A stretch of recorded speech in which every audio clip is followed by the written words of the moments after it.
Police प्रशासन को मानेंगे और किसको मानेंगे। कुछ उस दिन से तो इनको जब गोली लगी उसके बाद से कितना हत्या हुआ है।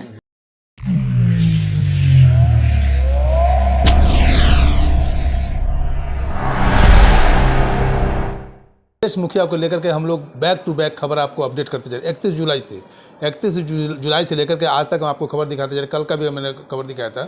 सबसे शर्मनाक बात यह है कि जो अपराधी हैं, अपराधी अभी भी बाहर हैं। और मेरे साथ जुड़ रही है नीलेश मुखिया जी की विधवा पत्नी है। बोलने में बहुत थोड़ा सा अच्छा नहीं लग रहा है।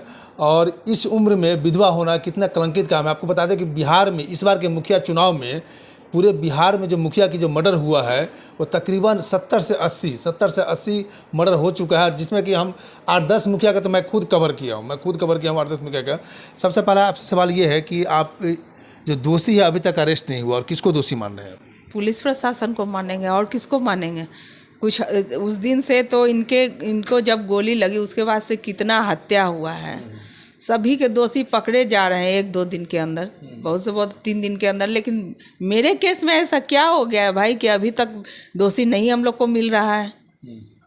पुलिस प्रशासन को ही कहेंगे ना, इतनी धीमी गति से चली। पहले 24 घंटे का समय मांगती है, फिर 3 दिन का मांगती है, फिर 1 सप्ताह हो गया, फिर बोलता है कि थोड़ा मोहलत और दे दीजिए। फिर उसके बाद उस दिन एसएसपी साहब से बात हुई तो बोले कि 5 दिन के अंदर आपको दोषी मिलेगा। अब उसका खेल ख़त्म हो गया। कैसे मैं मानूं कि उसका खेल ख़त्म हो गया? कैसे मानूं? जब तक वो लोग मेरी नज़रों के सामने मैं उसे नहीं देख लेती, कैसे सच मानूं इस बात को? अच्छा, आप लोग आज से 8-10 साल पहले आर्म्स के लिए भी अप्लाई किए थे। शायद आज उनके पास लाइसेंसी आर्म्स होते, अंगरक्षक होते, तो इस तरह घटना नहीं होती। इतनी बड़ी घटना तो नहीं घटती। अब हमको यही लगता है कि अपराधियों को क्यों इतना प्रोटेक्शन मिल जाता है, और लोग जो जन सेवा कर रहा है, लोगों की मदद के लिए उतरा हुआ है क्षेत्र में, उसको क्यों नहीं सुरक्षा प्रदान होता है? रोज आए दिन मुखिया का मर्डर क्यों? अरे पुलिस प्रशासन को तो हर मुखिया को, जो भी वार्ड पार्षद है, उसको सुरक्षा देनी ही चाहिए। क्योंकि देखिए पहले वाला अब समय तो रहा नहीं। अब यहाँ पॉलिटिकल गेम होता है हार जीत में। जैसा कि सुनने में आप लोग को आया होगा कि बोला गया है कि नहीं, कोई मनमुटाव नहीं है, लेकिन शुरू से मनमुटाव है। बता दूं, असलियत यही है। मनमुटाव लोग आपको पहले से बिल्कुल है, शुरू से है मनमुटाव है। बता दूं, असलियत यही है। मनमुटाव लोग आपको पहले से बिल्कुल है, शुरू से है। बालू का में तो ये भी आया कि शूटर जो अरेस्ट हुआ है उससे 30 जुलाई को तकरीबन आधे घंटे बात हुआ है उन लोगों से। तो हुआ हो तभी तो काम को अंजाम दिया ना। यहाँ से शूटर बैठा दिया है, खुद चला गया है। बाद में वहाँ से बयान देता है कि नीलेश तो मेरा छोटा भाई है, मैं कहीं से भी संलिप्त हूँ इस आरोप में, तो मुझे फांसी की सज़ा दी जाए। अब तो आपका नाम सामने है ना, वो भी नहीं कि हम अपने मन से बता रहे हैं सबको। पुलिस प्रशासन द्वारा ही बताया गया, आउट है पेपर में। अब किस सबूत पर बोलती है ऐसा कि अभी भी जांच करा लिया जाए, हम लोग निर्दोष हैं? ये तथ्य का क्या मतलब बनता है? कुछ है? तब घर से भागने का कारण क्या हो सकता है? कहीं ना कहीं कल्प्रिट मेरे पति को मारा है तो गायब है सब।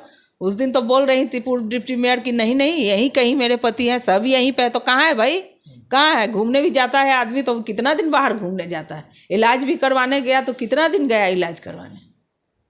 आना चाहिए ना यहाँ। आप लोग को अंदेशा इस बात का था क्या, जब 31 जुलाई से पहले आप लोग का अंदेशा था? देखिए, हम लोग खतरा तो शुरू से इनको था, इसके लिए आवेदन भी दिए थे, लेकिन पुलिस प्रशासन ने कुछ नहीं किया।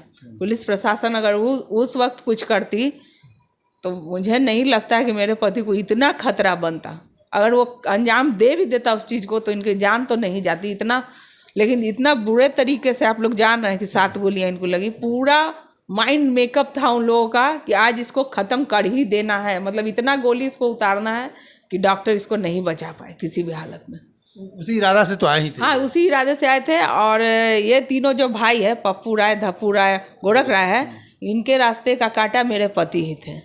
उसके बाद रास्ता का कांटा क्या हो सकता है? या तो इनकी जो राजनीति भी है, बालू का बिजनेस भी है, शुरू किए, उसका छूट गया, ये भी है। जनता के बीच इनकी इतनी पहचान है, इतनी प्यार है, वो भी है। और तीनों तरफ से ये हार गए, उसका तो बहुत ज़्यादा इसको लॉस हुआ है। बोलने में क्या जाता है किसी का कि नहीं, हार जीत तो लगा रहता है। बहुत पैसा छीटा है ये लोग, नाजायज पैसा छीटा है। पता चला है ना हमको, जनता द्वारा ही पता चलता है। दे के खरीद रहा था, लेकिन फिर भी नहीं, इसको जनता नहीं खरीदी मेयर के लिए। इसको बहुत बड़ा लॉस हुआ।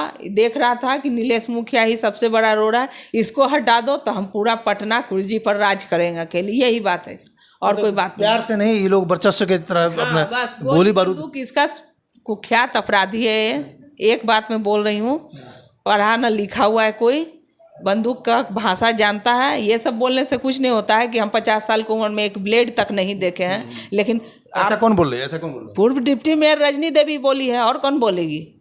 हम तो बोलते हैं कि झूठी मक्कार महिला है वो, महिला के नाम पर कलंक है। महिला, उसको तो महिला कहना भी पाप है, क्योंकि महिलाएं होती हैं जो सही गलत सिखाती हैं, राह दिखाती हैं। अगर मान लीजिए घर में कोई गलत भी है, ऐसा तो नहीं कि हम लोग बोल नहीं सकते कि नहीं नहीं ये आपकी बात सही है, ये गलत है।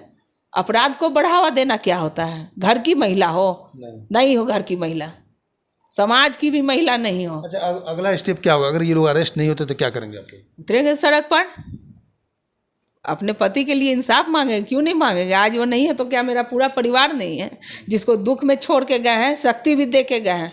मेरे पति हमेशा बोलते थे कि तुम नीलेश मुखिया की पत्नी हो, डर के मत चलना, कभी बोल के गए हैं। ऐसा ठीक है, परिस्थिति ऐसी है, अभी बहुत गंभीर परिस्थिति है, मैं बहुत टूटी हुई हूँ अंदर से। लेकिन ऐसा नहीं, जितना जख्म, जितना दर्द मेरे पति को इन लोगों ने दिया है, उसके लिए बस इसके लिए फांसी है और कुछ नहीं है। फांसी की डिमांड कर रहे हैं? हाँ, वही है। अपराधी तो खुद ही मांगा है भाई, मेरा काम तो आसान कर ही दिया पहले ही से। दोषी पाएंगे तो हमको फांसी। हाँ, कि वो होशियारी चालाकी में अपने लिए तो मांग ही लिया है। मांग ही लिया। देखिए, ये पल जो है बहुत भावुक पल है, और इस पल में इतना बात कर रही है, मीडिया को अपनी बातों रख रहे हैं, इसके लिए इनको बहुत बहुत धन्यवाद। और इनको भगवान इस तरह की हिम्मत दे। और इनकी खुद पति जो हैं बोल के गए हैं कि तुम नीलेश मुखिया की पत्नी हो, डर के मत रहना। ये अभी वार्ड मेंबर है वर्तमान में, और हम लोग कल जो रिपोर्टिंग कर रहे थे तो शायद ही कोई विधायक और मंत्री को इतना जनसलाभ मिलेगा। जो जनसलाभ मिल रहा था, पब्लिक का जो प्यार मिल रहा था, शायद ही आज के डेट में लोग इतने लोग खड़े होंगे। तो वाकई में नीलेश मुखिया यहाँ की जनता के लिए प्यारे थे और प्यारे रहेंगे। उनका आशीर्वाद इनके ऊपर हमेशा बना रहेगा, क्योंकि ये लोग जनप्रतिनिधि हैं, जनता की सेवा में रहते हैं। और आप जनता के सेवा में करते हैं, आप बंदूक के बदौलत, आप अपने दबंगई के बदौलत, अपने अपराध के बदौलत जनता पे राज नहीं कर सकते। ये जरूरी है जनता को इस बात को समझना, क्योंकि अगर ये बात नहीं समझेंगे तो इसी तरह बिहार में अपराध बढ़ते रहेगा। अब इनकी डिमांड है कि जो दोषी है उस दोषी को सख्त से सख्त सज़ा मिलना चाहिए, उनको फांसी की सज़ा इनकी डिमांड है। मैं शंभू कुमार, कैमरा जर्नलिस्ट राजेश के साथ पटना के। मैं चैनल को लाइक और सब्सक्राइब नहीं किए तो लाइक करें, सब्सक्राइब करें।